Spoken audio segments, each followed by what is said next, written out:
Prayer means you're telling God what to do. You think you're God's consultant. Meditation means you just shut up.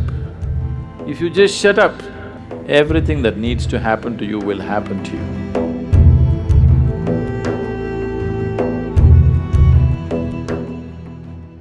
So touching that dimension which is beyond the physical means you want to touch that dimension which is the basis of the physical. When you say that which is the basis of the physical, what you're talking is that you're not interested in creation, but you're interested in the source of creation. There, if you go and stand in front of the Creator, at least there you must keep your ideas down, isn't it? Your ideas must be kept down for some time when the Creator is here, isn't it so? Isn't he the biggest idea? It's like, there was a man in Pennsylvania, where are you from? Ah. It rains, it doesn't flood there. That's why we put Seattle on the coast. Otherwise, it would flood, that place. So Pennsylvania, there was a man in Pennsylvania. Once there was a big flood and… Are you okay if there's a joke inside a joke? You're all right. The flood was beginning to happen, the water was filling up, and there was a very enthusiastic young journalist who was reporting stage by stage, hour by hour as to how the flood is progressing, Because that is journalism. Somebody is drowning, report to the world, this man is drowning, look at him drowning, take it on the video and show it to everybody how a man drowns. You don't throw the goddamn camera and get the man, no. You show the whole world how a man can drown in a flood.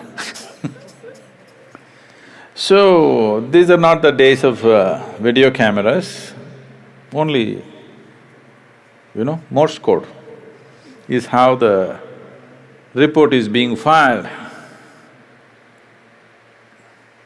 So he filed a report very eloquently, he said, as God sits and watches, the water is filling up in this part of Pennsylvania and houses are going down and this and that, and described it in very eloquent terms. Then he immediately got a response from his editor, leave the flood, interview God.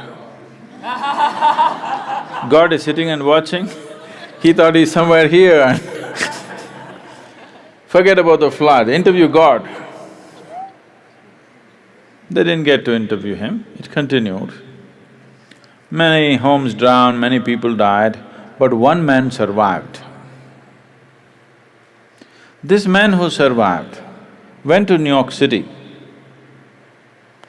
and shared among people how he survived a Pennsylvania flood where so many people died. People gathered.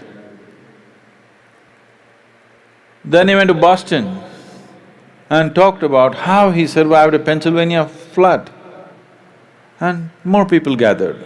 Then he came to Seattle and he shared, more people gathered. Then he started his roadshow, city to city, talking and talking about how he survived a Pennsylvania flood. He became a famous speaker in America, and then naturally, every American has to write a book within their lifespan. So he wrote a book, how he survived a Pennsylvania flood.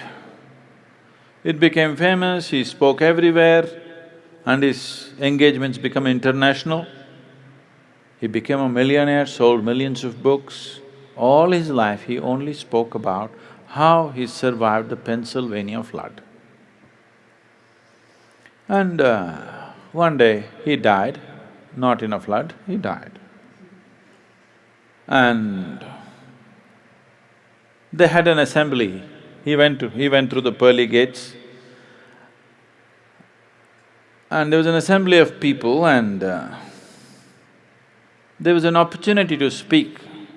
A few people could speak. So he told his neighbors, I will share my experience about how I survived Pennsylvania flood.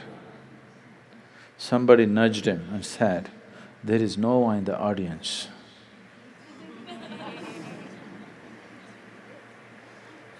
Okay? So, now you don't go stand in front of that which is the basis of creation and throw your ideas at him. You are his idea. Yes? You are just a figment of his idea. If he withdraws his idea, you're gone. So you don't put your ideas. So this is the essence of meditativeness.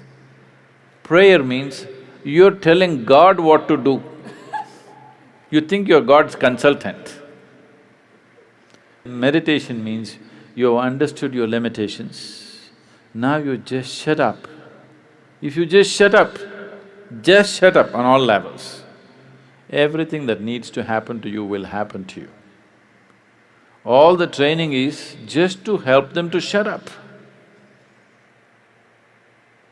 That you don't throw your silly ideas at the Creator, you just shut up.